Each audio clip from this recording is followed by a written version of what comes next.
একজনের গল্প দিয়েই শুরু করা যাক। প্রায় ১.৫ কোটি মানুষের রাজধানী ঢাকার বাসিন্দা আব্দুল মালেক। অন্যের উপর নির্ভর করাই তার পেশা, যার পোশাকি নাম ভিক্ষাবৃত্তি। দুচোখ অন্ধ আব্দুল মালেক এই শহরে ঘুরে ঘুরে ক্লান্ত হয়ে দুপুরে খেতে আসেন পুরান ঢাকার নবাবপুরের মদনমোহন অন্নছত্র ট্রাস্টে। ট্রাস্টের অন্ধকার গলিতে তখন অন্যরকম অপেক্ষা। খাবারের জন্য ক্ষুধার্ত মানুষের অপেক্ষা নিয়ে সেখানে শুরু হয় এক একটি দুপুর।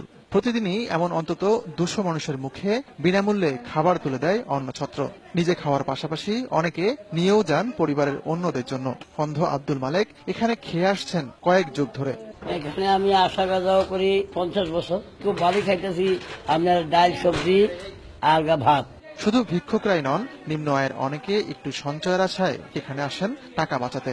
হারালো টাকা পয়সা দেয়, কাপড় দেয়, আবার ঈদ এলে চা নাইলে কাপড় দেয়, আম কাঁঠাল খাওয়ায়। ট্রাস্টের শুরুর গল্পটা শোনা গেল ব্যবস্থাপক পরিমলের কাছে।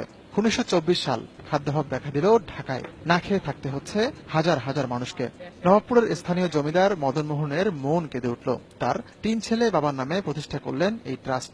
অনাহারে অনেক লোক মারা যাওয়ায় তারা প্রত্যেক দিন এক বেলা করে রান্না করে পাকানো অন্ন খাওয়ানো হইতেছে। মদনমোহন সে সময় তার ৯টি বাড়ি লিখে দেন ট্রাস্টের নামে। সেসব বাড়ি এখন 9টি মার্কেট। ট্রাস্টের সেবক সুখরঞ্জন পাল, ৩ পুরুষ ধরে তিনি এখানে কাজ করছেন। গরিব যুগের অন্নদা বাইরে দিতে পারি, তাহলে এটাই তো অনেক মনে করি ধন্য, এটাই তো পূর্ণবান কাম। জাত বা ধর্ম নয়, এখানে মূল বিবেচক ক্ষুধা। অন্নছত্রে আমরা কয়েক ধর্মের মানুষ পেয়েছি, যারা সবাই একসঙ্গে বসে পেটের ক্ষুধা নিবারণ করেন।